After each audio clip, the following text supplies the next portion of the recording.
Okay, அப்ப 7வது பாடத்தை ஆரம்பிப்போம். என்னது? மூல ஏடுகள். இந்த பாடத்தின் பேர் என்னது? மூல ஏடுகள். சரியா?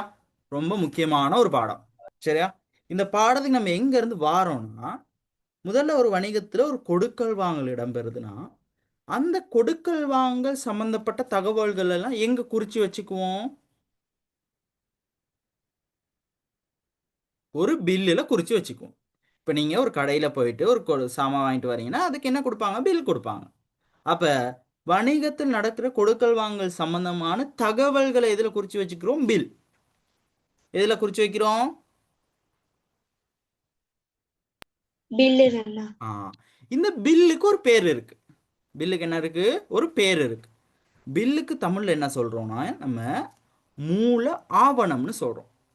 அதாவது முத அந்த தகவல்கள் எல்லாம் குறிச்சு வச்சுக்கிறதுக்கு ஒரு ஏடு ஒன்று பயன்படுத்துறோம் தானே. அந்த ஒரு சீட் ஒன்று, பில் ஒன்று பயன்படுத்துறோம் தானே. அந்த பில்லுக்கு பேர் என்னன்னா மூல ஆவணம். பில்லுக்கு பேர் என்னது? மூல வெரி குட். அப்ப முதலாவது நல்லா ஞாபகம் வச்சுக்கணும். சரியா? வணிகத்துல ஒரு கொடுக்கல் வாங்கல் நடக்குதுன்னா அது இந்த பாடத்தோடு சம்பந்தப்பட்ட விடயங்கள் தான் இப்ப நம்ம கதைக்கிறோம். சரியா? நல்லா கவனிச்சுக்கணும். சரியா? அதனால இப்போ வணிகத்துல ஒரு கொடுக்கல் வாங்கல் நடக்குதுன்னா அந்த கொடுக்கல் வாங்கல் சம்பந்தப்பட்ட தகவல்களை நம்ம குறிச்சு வச்சுக்கிறோம். பதியிறமாங்க ஒண்ணுமே பதியலை. எவ்வளவு வாங்கினாங்க, எவ்வளவு விலைக்கு வாங்கினாங்க, எத்தனை அலகுகள் வாங்கினாங்க, எந்த திகதியில வாங்கினாங்க, சரியா, எவ்வளோ காசு கொடுத்தாங்க, எவ்வளோ டிஸ்கவுண்ட் கொடுத்தோம், இந்த மாதிரி விடயங்கள் எல்லாம் உள்ளடக்கினது தான் பில். இந்த பில்லில் தானே முத நம்ம இந்த கொடுக்கல் வாங்கல் சம்மந்தப்பட்ட தகவல்களை குறித்து வச்சுப்போம். அப்போ அந்த பில்லுக்கு என்ன பேர் சொல்கிறோம் நம்ம இங்கே? மூல ஆவணம். Very good. மூல ஆவணம். இப்போ இந்த மூல ஆவணங்கள் எல்லாம் வச்சுக்கிட்டு என்ன செய்வோம்னா அடுத்த வேலை, இப்போ முதல்ல பதிய போகிறோம். என்ன செய்ய போகிறோம் அடுத்த வேலை? முதலாவது வேலை என்னது? மூல ஆவணங்கள் எல்லாம் கலெக்ட் பண்ணி எடுக்கிறோம். சேர்த்து எடுத்துட்டோம். எல்லாம் குறித்து வச்சிருக்கிறதெல்லாம் எடுத்துட்டோம். சரியா? விளங்கிருச்சா? இப்போ ஒரு 100 மூல ஆவணங்கள் இருக்கு. அதான் 100 பில் இருக்கு. அதில் வாங்கினதுக்கும் பில் இருக்கும், விற்றதுக்கு பில் இருக்கும், சம்பளம் கொடுத்துருந்தா அதை குறித்து வச்சிருப்போம், மின்சார கட்டணம் கொடுத்துருந்தா அந்த மின்சார கட்டண பட்டியல் இருக்கும், காப்புறுதி கட்டணம் செலுத்தினா அந்த பட்டியல் இருக்கும், வங்கி கடன் வட்டி செலுத்தினா அதுக்கான பட்டியல் இருக்கும். இந்த மாதிரி எல்லா பில்லும் நிறைய பில்லுகள் இருக்கும் தானே. அப்போ இதுக்கெல்லாம் பேர் என்னது? மூல ஆவணம். இதுக்கெல்லாம் பேர் என்னது? மூல ஆவணம். இப்ப இந்த மூல ஆவணத்தை எல்லாம் எடுத்து அந்த மூல ஆவணத்தை பிரிப்போம். எப்படின்னா திகதி அடிப்படையில் ஃபர்ஸ்ட் 1ஆம் தேதி 2ஆம் தேதி திகதி. அடுத்து கொடுக்கல் வாங்கலின் தன்மை. என்னது? கொடுக்கல் வாங்கலின் தன்மை. இப்ப இந்த மூல ஆவணத்தெல்லாம் என்ன செய்யறோம்னா என்ன செய்யறோம்? பிரிக்கிறோம். ஒண்ணு பிரிச்சு அந்த கொடுக்கல் வாங்கலின் தன்மைக்கு ஏற்ப பிரிக்கிறோம். காசு பெறுவனவு, காசு கொடுப்பனவு, காசு வந்ததுக்கான பில்லும் இருக்கலாம், காசு கொடுத்ததுக்கான பில்லும் இருக்கலாம். சரியா? கடனுக்கு கொள்வனவு செஞ்சது இருக்கலாம், கடனுக்கு விற்பனை செஞ்சது இருக்கலாம். கடனுக்கு கொள்வனவு செஞ்சது நமக்கு திருப்பி வரலாம், கடனுக்கு விற்பனை செஞ்சது கடனுக்கு கொள்வனவு செஞ்சது நம்ம திருப்பி கொடுக்கலாம், கடனுக்கு விற்பனை செஞ்சது நம்மளுக்கு திருப்பி வரலாம். சின்ன சின்ன செலவுகளுக்கெல்லாம் காசு கொடுத்துருக்கலாம். இதெல்லாம் இல்லாமல் வேற வேற கொடுக்கல் வாங்கல் கூட நிறைய இருக்கலாம். அப்ப இந்த மாதிரி கொடுக்கல் வாங்கலின் தன்மையை அடிப்படையா வச்சுக்கொண்டு, என்னத்த? கொடுக்கல் வாங்கலின் தன்மையை அடிப்படையா வச்சுக்கொண்டு இந்த மூல ஆவணத்தெல்லாம் பிரிப்போம். சரியா? என்ன செய்வோம்? பிரிப்போம். எதனை அடிப்படையாக கொண்டு பிரிப்போம்? கொடுக்கல் வாங்கலின் தன்மை அடிப்படை. கொடுக்கல் வாங்கலின் தன்மை பிரிச்சு ஒரு தன்மையை எடுத்துக்குவோம். ஒரு கேட்டகரி எடுப்போம். எப்படி? முதலாவது காசு பெறுவனவு எல்லாத்தையும் தனியா எடுப்போம். என்னத்தை எடுப்போம்? காசு பெறுவனவு. அடுத்து காசு கொடுப்பனவு தனியா எடுப்போம். இப்படி 7 8 கொடுக்கல் வாங்க 8 விதமான கொடுக்கல் வாங்கல்கள் இருக்கு. அந்த 8 விதமானதையும் தனித்தனியா 8 கேட்டகரியா பிரிச்சு வச்சுக்குவோம். பிரிச்சு வச்சுக்கிட்டு அது எல்லாத்தையும் எடுத்து முதல்ல பதிய போறோம். இப்ப அது எல்லாத்தையும் எடுத்து என்ன செய்ய போறோம்? இப்ப முதல்ல பதிய போறோம். அங்க முதல்ல பதியறதுக்கு ஒரு ஏடு ஒன்று பயன்படுத்துவோம் தானே. ஒரு தாள், ஒரு வடிவம், ஒரு பட்டியல் ஒன்று பயன்படுத்துவோம் தானே முதல்ல பதியறதுக்கு. அந்த முதல்ல பதியிற ஏட்டுக்கு பேரு தான் என்னன்னா மூல ஏடு. முதல்ல பதியிற ஏட்டுக்கு பேர் என்னது? மூளை ஏடு. ஆ. இப்ப மூல ஆவணம்னா என்னது? வணிகத்துல இடம்பெற கொடுக்கல் வாங்கல் தொடர்பான தகவல்களை குறிச்சு வச்சுக்கிறோம். அங்க பதியிறமா? இல்லண்ணா. ஆ, பதிய மாட்டோம், குறிச்சு வச்சுக்கிறோம். இப்போ இங்க என்ன செய்யறோம்? பதிகிறோம். அப்ப வணிகத்துல முதல்ல பதிவு செய்யப்படுற ஏடு என்ன? கொடுக்கல் வாங்கல் முதல்ல எங்க பதிவு செய்யப்படும்? மூல ஆவணமா ஏடா? ஏடுகள். வெரி குட், மூல ஏடுகள். ஏடு. அப்ப முதல்ல பதிவு செய்யப்படுற ஏடு தான் மூல ஏடு. எதனை அடிப்படையாக கொண்டு பதிவு செய்வோம் நம்ம? கொடுக்கல் வாங்கலின் தன்மை அடிப்படையில. Very good. கொடுக்கல் வாங்கலின் தன்மை பதிவு செய்யற நேரம் எப்படி பதிவு செய்வோம்னா, முதலாவது 1ஆம் தேதி, அடுத்து 5/7 அப்படித்தான் பதிவு செய்வோம்.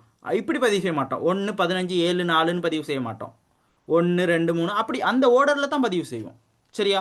கொடுக்கல் வாங்கலின் தன்மையினை அடிப்படையாக கொண்டு திகதி அடிப்படையில் பதிவு செய்வோம். சரியா? கொடுக்கல் வாங்கலின் சரிண்ணா. தன்மை தான் ரொம்ப முக்கியமான விஷயம். இப்போ இந்த மூல ஏடுகள் எல்லாத்துலயும் பதிஞ்சதுக்கு அப்புறம் அது எல்லாத்தையும் கூட்டுவோம். கூட்டி, சரியா, நல்லா ஞாபகம் வச்சுக்க இந்த கதையை. அது எல்லாத்தையும் கூட்டி இரட்டை பதிவுன்னு ஒன்று படிச்ச ஞாபகம் இருக்கா? இரட்டை ஆமாண்ணா. பதிவு பதிவு மேற்கொள்வோம். இப்போ அது எல்லாத்தையும் கூட்டி இரட்டை பதிவை செய்வோம். அதெல்லாம் எப்படின்னு சொல்லி படிப்போம், தெளிவாக படிப்போம். எல்லாத்தையும் கூட்டி இரட்டை பதிவை செய்வோம். இந்த இரட்டை பதிவு அவ்வளோத்தையும் செய்கிற இடம் என்னன்னா பேரேடு. இரட்டை பதிவு செய்கிற இடத்துக்கு பேர் என்னது? பேரேடுண்ணா. பேரேட்டுல தான் இந்த கணக்கு எல்லாமே இருக்கும். பேரேடுன்றது ஒரு புத்தகம். அது ஒரு புத்தகம். இப்படி இருக்க புத்தகம். பேரேடு என்பது ஒரு புத்தகம். சரியா? அந்த புத்தகத்துல தான் என்ன இருக்கும்? கணக்குகள் எல்லாம் இருக்கும். காசு கணக்கு, வங்கி கணக்கு, கடன் பட்டோர், கடன் கொடுத்தோர், மூலதனம், இப்படின்ற கணக்கெல்லாம் எங்க இருக்கும்? இந்த பேரேட்ல. இப்போ பேரேட்டு கணக்குகள் எல்லாத்தையும் கடைசியா சமப்படுத்துவோம். சமப்படுத்தி எங்க கொண்டு போவோம்? பரீட்சை மீதின்னு ஒண்ணுக்கு கொண்டு போவோம். சரியா? பரீட்சை மீதியை வச்சு கொண்டு தான் நம்ம அடுத்த கணக்குகள் எல்லாம் செய்வோம். இப்போ எந்த ஓர்டர்ல இப்ப நம்ம நிக்கிறோம் விளங்குதா? இரட்டை பதிவு சம்பந்தமா படிச்சோம் நம்ம. இப்பதான் முதல்ல இந்த கணக்கு செய்யற ஓர்டருக்கு வந்திருக்கும். அந்த ஓர்டர்ல முதலாவது மூல ஆவணம், ரெண்டாவது மூல ஏடு, மூணாவது பேரேடு, அடுத்து பரீட்சை மீதி, அடுத்து கணக்கீட்டின் வெளியீடு, நிதி கூற்றுக்கள் அப்படின்னு வரும். இதுல மூல ஆவணம். மூல ஆவணம்னா என்னது? வணிகத்துல இடம்பெற கொடுக்கல் வாங்கல முதல்ல குறிச்சு வைக்கிறது. அடுத்து மூல ஏடு, வணிகத்தில் இடம்பெற்ற கொடுக்கல் வாங்கல்களின் தன்மை அடிப்படையிலும் திகதி அடிப்படையிலும் முதல்ல பதிவு செய்யப்படும் ஏடு மூல ஏடு. கிளியரா? அப்ப மூல ஏடுன்ற பாடத்துக்குள்ள போவோமா இப்ப? ஓகே. இப்ப இவ்வளவு நேரம் கதைச்ச விஷயங்கள் ஞாபகம் வச்சுக்கோங்க. இப்போ புக்ல என்ன விஷயம் சொல்லியிருக்காங்கன்னு பார்ப்போம். தலைப்பு மூல ஏடு. இந்த பாடத்துல 4 விடயங்களை பிரிச்சிருக்காங்க. மூல ஏடுகள் பற்றிய அறிமுகம், மூல ஏடுகளின் அவசியம், மூல ஆவணம், அடுத்து மூல ஆவணங்களின் பயன்பாடுகள். சிம்பிளான விஷயம். மூல ஏடுனா என்ன, அந்த மூல ஏடு ஏன் தேவை, அடுத்து மூல ஆவணம், மூல ஆவணங்கள் ஏன் தேவை அப்படின்ற விடயத்தை தான் சொல்லியிருக்காங்க. சரியா? இந்த மூல ஏடை பார்க்க முதல்ல நம்ம என்னத்தை பார்த்துட்டு வந்துடுவோம்? மூல ஆவணத்தை பார்த்துட்டு வந்துடுவோம். என்னத்தை பார்த்துட்டு வந்துடுவோம்? மூல ஆவணத்தை நம்ம படிச்சுட்டு மூல ஏட்டை பார்ப்போம். ஏன்னா முதல்ல வர்றது என்னது? மூல ஆவணம். மூல ஆவணம் வந்துட்டு தானே மூல ஏடு வருது நமக்கு. கொடுக்கல் வாங்கல முதல்ல பில்ல தான் எழுதுவோம், அதுக்கப்புறம் தான் நம்ம என்ன செய்வோம்? மூல ஏட்டுல பதிவு செய்வோம். அப்ப மூல ஆவணம்னா என்னன்னு பார்ப்போம். படிப்போமா இப்ப மூல ஆவணத்தை? கிளியர் தானே? 1 மினிட் இருங்க. அண்ணா நீங்க கதைக்கிறது விளங்க மாட்டேங்குதுண்ணா. ஓகே, கொஞ்சம் இருங்க.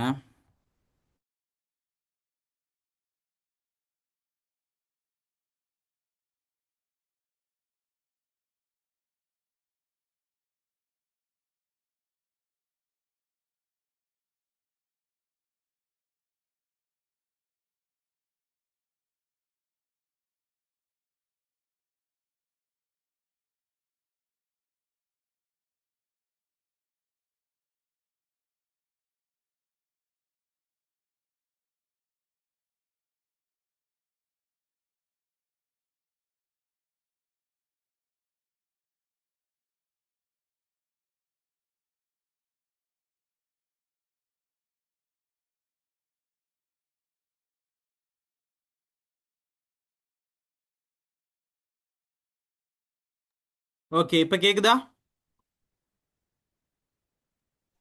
கேக்குதுண்ணா. ஓகே, சரியா? இப்ப மூல ஆவணம்னா என்னன்னு பாப்போமா? ஓகேண்ணா. பார்ப்போம். இப்ப முதலாவது மூல ஆவணம். வணிகம் நம்ம சொல்ற வரை விலக்கணத்தை முதலாவது ஞாபகம் வச்சுங்க. எனது வணிகம் ஒன்றில் இடம்பெறும் கொடுக்கல் வாங்கல்கள் தொடர்புடைய தகவல்களை குறித்து வைக்கிற ஆவணம் மூல ஆவணம். வணிகம் ஒன்றில் இடம்பெற கொடுக்கல் வாங்கல்கள் தொடர்பான தகவல்களை குறித்து வைக்கிற ஆவணம் மூல ஆவணம். கிளியரா?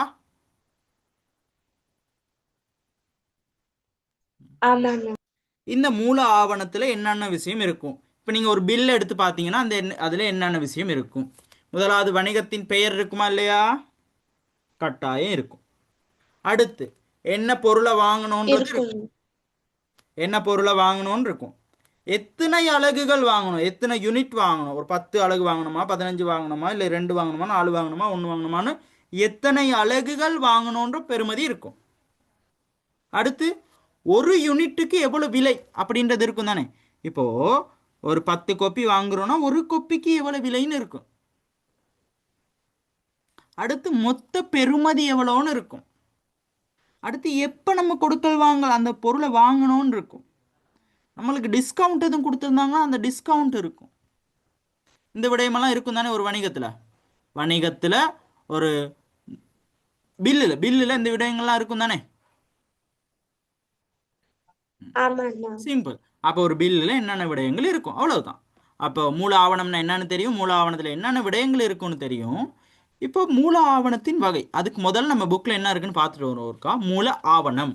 மூல ஆவணம் வணிகத்தில் கொடுக்கல் வாங்கல்கள் நடைபெறும் போது அக்கொடுக்கல் வாங்கல்கள் தொடர்பான சகல விவரங்களையும் உள்ளடக்கி தயாரிக்கப்பட்டு அப்பிரிவினது பொறுப்பு வாய்ந்த அதிகாரிகளினால் கையொப்பமிடப்பட்டு பேணப்படும் ஆவணம் மூல ஆவணம் எனப்படும். மூல ஆவணம்னா வணிகத்தில் கொடுக்கல் வாங்கல் இடம்பெறும் போது அது தொடர்பான சகல விடயங்களையும் குறித்து வைக்கப்படுற ஒரு ஆவணம். அப்படி ஞாபகம் வச்சுக்கிட்டா போதும். சரியா? அடுத்து வணிகம் தயாரிக்கும் அனைத்து மூல ஆவணத்திற்கும் தொடர் இலக்கம் பயன்படுத்தப்படும். தொடர் இலக்கம்னா இப்போ ஒரு நம்பர் இருக்கும் தானே, முதலாவது பில், 2வது, 4வது, 5வது, 6வதுன்னு சொல்லி அந்த தொடர் இலக்கம். அடுத்து மூல ஏடுகளில் வணிக கொடுக்கல் வாங்கல்களை பதிவு செய்வதற்கு மூல ஆவணங்களை அடிப்படையாக கொண்டு, அதாவது மூல ஏட்டில் பதிவு செய்யறதுக்கு இந்த மூல ஆவணங்களை வச்சு கொண்டு தானே பதிவு செய்ய போறாங்க. முதல்ல கதைச்சோம் நம்ம, ஞாபகம் இருக்கா? அப்ப இந்த மூல ஆவணங்களை வச்சு கொண்டு தான் நம்ம என்ன செய்ய போறோம், மூல ஏட்டில் பதிவுகளை மேற்கொள்ள போறோம். சரியா? அடுத்து மூல ஆவணம் ஒன்று நம்ம பேணுறதன் எங்க காணாம மற்றவங்கள பார்ப்போம். ஒரு 1 மினிட் பார்ப்போம். கவரேஜ் ஷோ தெரியல அண்ணா. திருப்பியும் திக்கி திருப்பி கேக்குதா? ஓகே.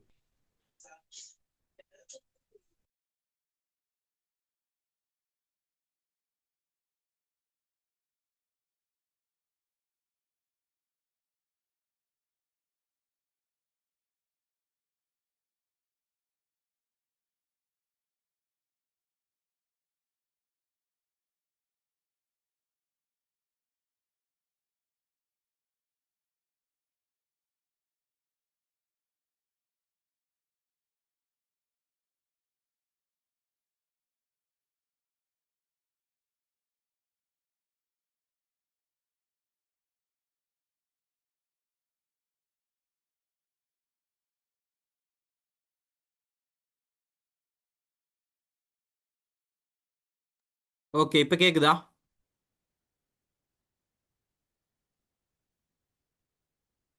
சாஜிகா,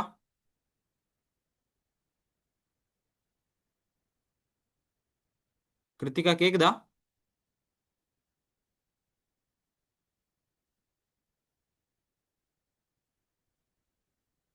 கேக்குதா? இப்ப கேக்குதுண்ணா. ஓகே, சரியா? இப்போ அடுத்து ஒரு மூல ஆவணத்தை வச்சு கொண்டு தான் நம்ம மூல ஏட்டில் பதிவு செய்வோம் அப்படின்ற விஷயத்த சொல்லியிருக்காங்க. அது நமக்கு வச்ச விஷயம்தான். அடுத்து ஒரு மூல ஏட்டில் மூல ஆவணத்தில் என்னென்ன விடயங்கள் இருக்க போகுது அப்படின்றத பார்ப்போம். முதலாவது என்னது? வணிகத்தின் பெயர் முகவரி. பெயர் முகவரி இதெல்லாம் பாடமாக்குறது இல்லை, நீங்கள் சும்மா ஞாபகம் வச்சுக்கோங்க. அடுத்து தொடர் இலக்கம், எத்தனாவது பில் அப்படின்றது.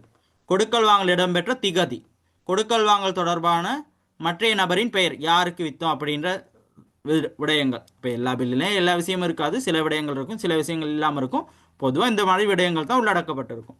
அடுத்து கொடுக்கல் வாங்கல் தொடர்பான விபரம், கொடுக்கல் வாங்கலின் பணப்பெறுமதி. அடுத்து கொடுக்கல் வாங்கல் தொடர்பான பொறுப்பு வாய்ந்த அதிகாரியின் கையொப்பம். அந்த பில்லை சீல் பண்ணி கொடுப்பாங்க தானே, அப்போ அந்த கையொப்பம். இப்போ இந்த விடயங்கள் தான் ஒரு மூல ஆவணத்தில் இருக்க போற விடயம். சரியா? அடுத்து இந்த மூல ஆவணத்தின் வகைகள் இருக்கு. மூல ஆவணத்தின் வகைகள் இருக்கு.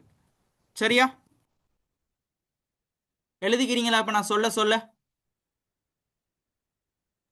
சரிண்ணா. சரியா? முதலாவது காசு பெறுவனவு. ஒரு பக்கத்து இங்க பாருங்க, புக்ல கொடுத்துருக்காங்க மூல ஏடுன்னு சொல்லி கொடுத்துருக்காங்க, மூல ஏடு மூல ஆவணம்னு சொல்லி. இப்ப இதுக்கு முதல்ல நீங்க இப்படி இப்படி எழுதிக்கிங்க. சரியா? நல்லா பார்த்துக்கணும். மூல ஏடுன்னு இருக்க இடத்துல கொடுக்கல் வாங்கல் அப்படின்னு எழுதுங்க. சரியா? அடுத்து மூல ஆவணம்னு எழுதுங்க. அடுத்து வந்து இந்த இடத்துல மவுஸ் பாயிண்ட் விளங்குது தானே,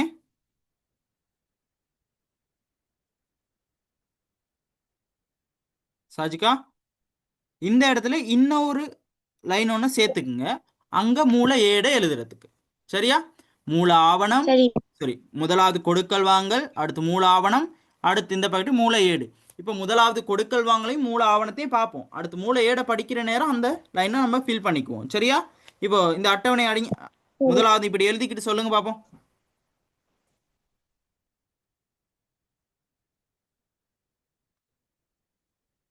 எழுதியாச்சா?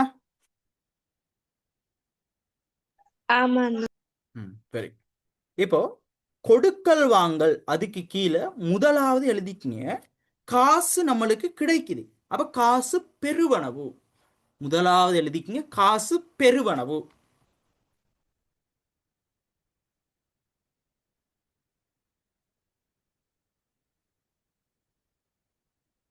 கிருத்திகா கேக்குது தானே? எழுதிங்க முதலாவது காசு பெறுவனவு. ஓகேண்ணா. ஓகே. அடுத்து காசு பெறுவனவுக்கான மூல ஆவணத்தை என்னன்னு சொல்லுவோம்னா, இப்ப அந்த காசு நம்மளுக்கு கிடைக்கும் போது நம்ம குறிச்சு வச்சுக்கிற ஒரு ஆவணம் இருக்கும் தானே, அந்த ஆவணம் மூல ஆவணம். அதுக்கு என்ன பேருனா, அதுக்கு ஒரு ஸ்பெசிபிக்கான பேர் இருக்கு, பற்றுச்சீட்டு. என்னது? பற்றுச்சீட்டு. இந்த பேரு காசு பெறுவனவுக்கு நேரம். அப்ப பற்றுச்சீட்டுன்னு எழுதிக்கங்க. மூல ஆவணம் வந்து பற்றுச்சீட்டு. சரிண்ணா. ஓகே. அடுத்து இரண்டாவது கொடுக்கல் வாங்கல் காசு கொடுப்பனவு. அந்த கொடுக்கல் வாங்கலின் தன்மை அடிப்படையில் பிரிப்போம்னு சொன்னேன் தானே, இதுதான் தன்மை. முதலாவது தன்மை காசு வாங்குறது, இரண்டாவது தன்மை காசு கொடுக்கிறது. சரியா? சரிண்ணா. இரண்டாவது கொடுக்கல் வாங்கல் காசு கொடுப்பனவு. காசு கொடுப்பனவுக்கான மூல ஆவணம் என்னன்னா கைச்சாத்து. கைச்சாத்து. என்னது? கைச்சாத்து. பாருங்க புக்ல இருக்கு, கைச்சாத்து. ஓகே. எழுதியாச்சா? சரிண்ணா. ஓகே. அடுத்த கொடுக்கல் வாங்கல் கடனுக்கு இருப்பு கொள்வனவு. கடனுக்கு இருப்பு கொள்வனவு. நல்லா ஞாபகம் வச்சுக்கணும், கடனுக்கு இருப்பு கொள்வனவு. இருப்பு கொள்வனவு பத்தி தான் நம்ம கதைக்கிறோம். கடனுக்கு இருப்பு கொள்வனவு.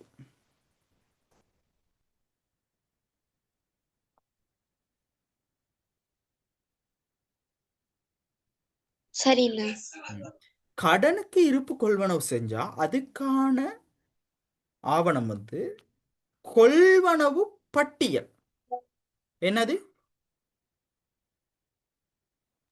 கொள்வனவு பட்டியல். கொள்வனவு பட்டியல் தான். எழுதிக்கங்க, கொள்வனவு பட்டியல்.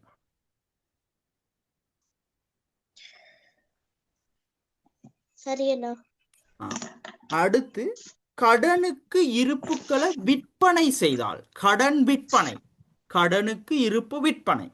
கடனுக்கு இருப்பு விற்பனை.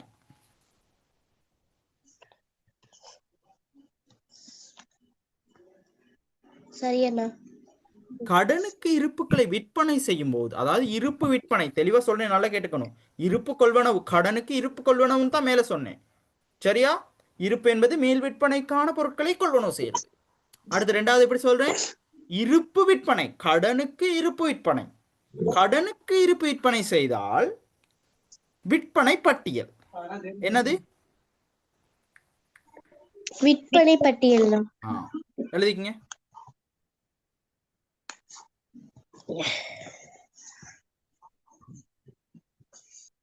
சரிண்ணா. சரிண்ணா. இப்போ நம்ம என்னென்ன பார்த்துட்டோம்? கடன், காசு பெறுவனவு பார்த்தோம், காசு கொடுப்பனவு பார்த்தோம், அடுத்து கடன் கொள்வனவு பார்த்தோம், கடனுக்கு கடன் இருப்பு விற்பனை பார்த்தோம். சரியா? அடுத்து நம்ம கொள்வனவு செஞ்சது திரும்பி போகலாம் தானே? போனா. கொள்வனவு செஞ்சது திரும்பி போனா அதுக்கு பேரு கொள்வனவு திருப்பம். நம்ம கடனுக்கு வாங்கினது திருப்பி கொடுக்கலாம். அப்ப அதுக்கு பேரு, அந்த கொடுக்கல் வாங்கலுக்கு பேரு கொள்வனவு திருப்பம். எழுதிக்கங்க, அந்த கொடுக்கல் வாங்கலுக்கு கீழே கொள்வனவு திருப்பம். அது இருப்பு கொள்வனவு திருப்பம். சரியா?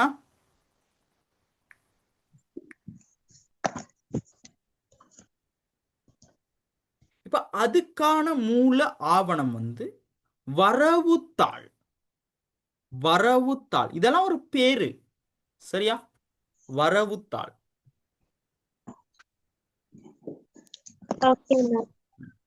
அடுத்து நம்ம விற்பனை செஞ்சது திரும்பி வரலாம் தானே? கடனுக்கு விற்பனை செஞ்சா அந்த பொருள் நம்மளுக்கு திரும்பி வரலாம். அப்ப விற்பனை திருப்பத்துக்கான, அப்ப அடுத்த கொடுக்கல் வாங்கல் எழுதிங்க, விற்பனை திருப்பம்.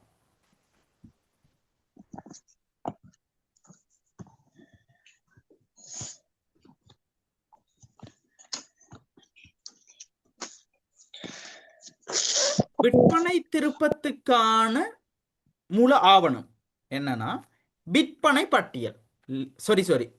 விற்பனை பட்டியல் எழுதலையே. விற்பனை திருப்பத்துக்கான மூல ஆவணம் செலவு தாள். அங்க வரவுத்தாள், இங்க செலவு தாள்.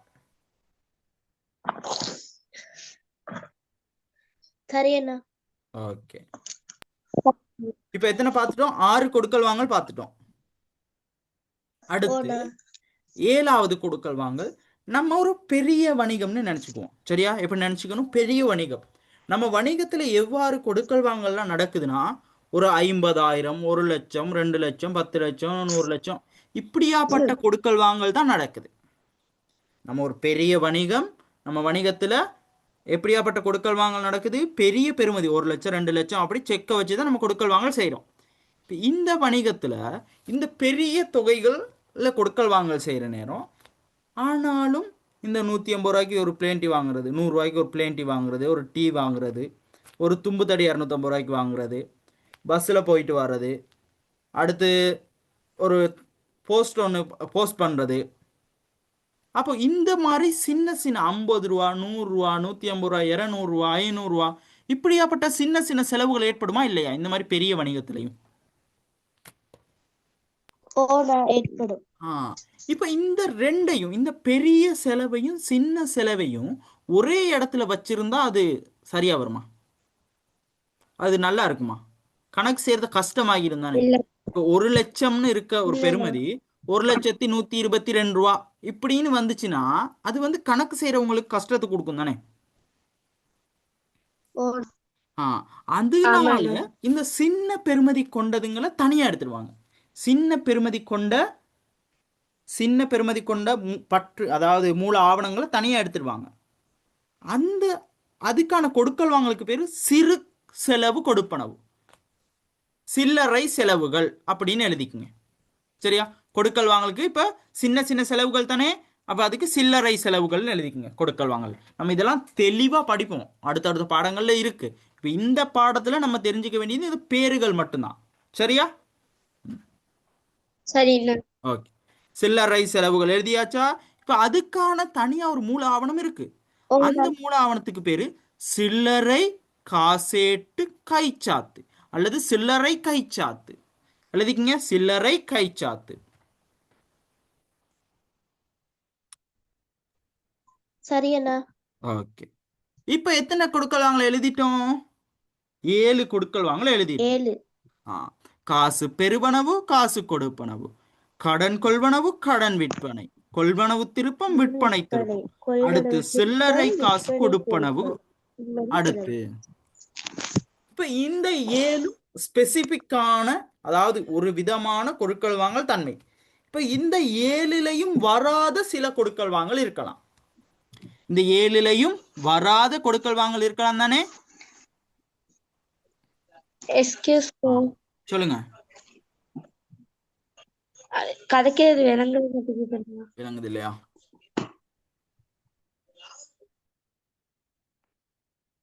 ஓகே, இப்ப பாருங்க.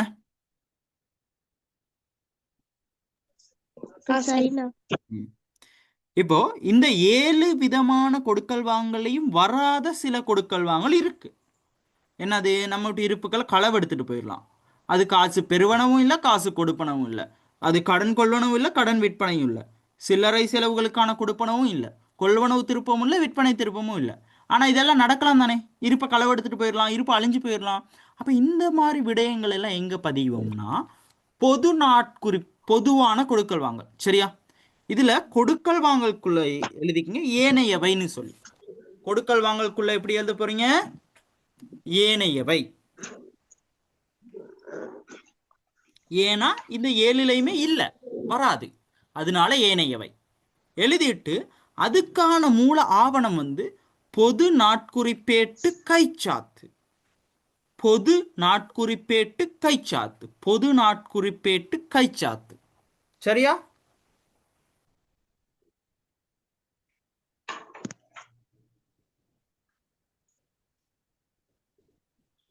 எழுதியாச்சா? ஆமா. Okay okay. இப்போ மூல ஆவணங்கள் நம்மளுக்கு தெரியும். அதுக்கான என்ன மாதிரி கொடுக்கல் வாங்கலுக்கு என்னென்ன மூல ஆவணங்கள் என்ற விடயம் நம்மளுக்கு தெரியும். சரியா? இந்த மூல ஆவணங்களை கொண்டு இப்ப நம்ம எங்க பதிவோம்? மூல ஏட்டுல பதிவோம். மூல ஏடுன்னு சொன்னா என்னது?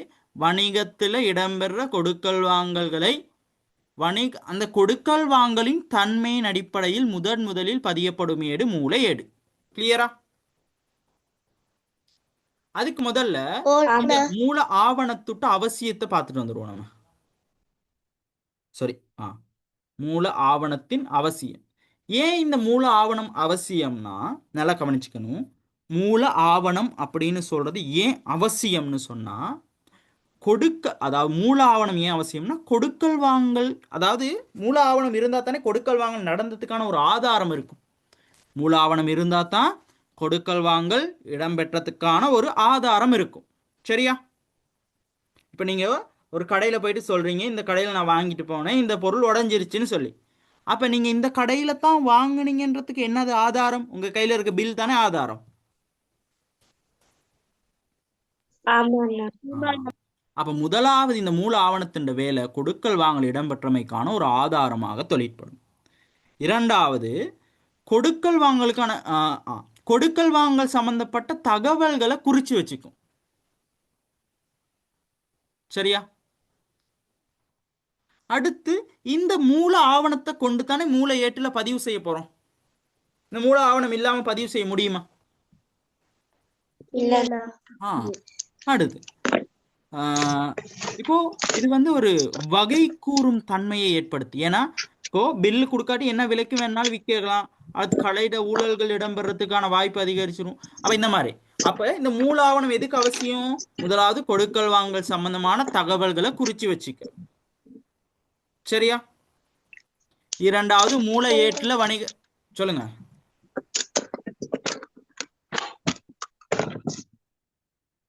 முதலாவது மூல ஆவணம் எதுக்கு அவசியம்னா வணிகத்துல கொடுக்கல் வாங்கல் தொடர்பான தகவல்களை குறிச்சு வச்சுக்கிறதுக்கு. இரண்டாவது மூல ஏட்டுல பதிவுகளை மேற்கொள்றதுக்கு. மூணாவது வணிகத்தில் கொடுக்கல் வாங்கல் இடம்பெற்றதுக்கான ஒரு எழுத்து மூல ஆதாரமா தொழிற்படும். வேற என்ன புக்ல சொல்லியிருக்காங்க? கொடுக்கல் வாங்கலுக்குரிய ஆரம்ப ஆவணமாக பயன்படுத்த முடியும். அதாவது கொடுக்கல் வாங்கலுக்கான ஆரம்ப ஆவணம்னு சொல்லியிருக்காங்க. அடுத்து கொடுக்கல் வாங்கல்களை உறுதிப்படுத்தும் எழுத்து மூலமான ஆதாரம் ஒன்றா இருக்கும். அடுத்து கொடுக்கல் வாங்கல் தொடர்பான மேலதிக விவரங்களை பெற்றுக்கொள்ள முடியும். கொடுக்கல் வாங்கலை மூல ஏடுகளில் பதிவதற்கு அடிப்படையாக கொள்ள முடியும். அடுத்து பொறுப்பு வாய்ந்த அதிகாரிகளினால் கையொப்பமிடப்படுவதனால் அவை அவர் வகை கூறும் பொறுப்பே இருக்கும். அதாவது பொறுப்பு வாய்ந்த அதிகாரி ஒருத்தர் கையொப்பம் இட்டுப்பாரு தானே, அப்போ ஏதாச்சும் மிஸ்டேக் இருந்தால் அந்த அதிகாரி பொறுப்பேற்கணும். அப்போ அவர் செக் பண்ணி தான் கையொப்பம் போடுவார். சரியா? கிளியரா? சரிண்ணா. இதுக்கு தான் மூல ஆவணங்கள் அவசியம். அப்போ இப்போ இன்னைக்கு நம்ம படித்தது முதலாவது நம்ம என்னத்தை செஞ்சோம், அந்த இரட்டை பதிவு அப்படின்ற பாடத்தில் ஒரு ரிவிஷன் மாதிரி படித்தோம். அந்த விஷயத்தில் எதுவும் டவுட் இருக்கா? இல்ல. ரெண்டாவது மூளையேடுன்ற 7வது பாடத்தை ஆரம்பித்தோம். இந்த மூளையேடுன்ற பாடத்தில் 4 விஷயம் இருக்கு. அதாவது மூளையேடுனா என்னது, மூளையேட்டுன்ற அவசியம், மூல ஆவணம்னா என்னது, மூல ஆவணத்தின் பயன்பாடு. இதில் முதலாவது வர்றது மூல ஆவணம் தான். புக்கில் 2வது கொடுத்துருக்காங்க. மூல ஆவணம்ன்றது என்னது, வணிகத்தில் கொடுக்கல் வாங்கல் இடம்பெறும் போது அது தொடர்பான தகவல்களை குறித்து வைக்கிற ஒரு ஆவணம். இந்த மூல ஆவணத்தை கொண்டு மூளையேட்டில் பதிவு செய்வோம். மூல ஆவணத்தில் 8 வகை இருக்கு. அந்த 8 வகை என்னென்ன, அதுக்கான மூல ஆவணம் என்னென்னு பார்த்தோம். சரியா? அடுத்து மூல ஆவணத்தின் பயன்பாடு. இவ்வளவு தான் இன்னைக்கு பார்த்தது. இதுல எதுவும் டவுட் இருக்கா? இல்ல. அப்ப அடுத்த கிளாஸ்ல என்ன செய்யணும், இந்த கொடுக்கல் வாங்கல் 8ம் என்னது, அந்த கொடுக்கல் வாங்கலுக்கான மூல ஆவணம் என்னது அப்படின்றத நல்லா தெளிவா படிச்சுட்டு வந்துருங்க. அடுத்து மூல ஆவணம்னா என்ன அப்படின்றதையும் ஞாபகம் வச்சுக்கோங்க. அடுத்து இனி ஏதாச்சும் கொடுக்கல் வாங்கல் கிடைக்குதுன்னா அதுக்கான இரட்டை பதிவை யோசிங்க. அது என்ன வகையான கணக்கு, அதிகரிச்சா எங்க பதியணும், குறைஞ்சா எங்க பதியணும்ன்றத ஞாபகம் வச்சுக்கோங்க. சரியா? சரிண்ணா. ஓகே, அப்ப இன்றைக்கு கிளாஸ் முடிப்போம். Bye, good night. Good night. Thank you.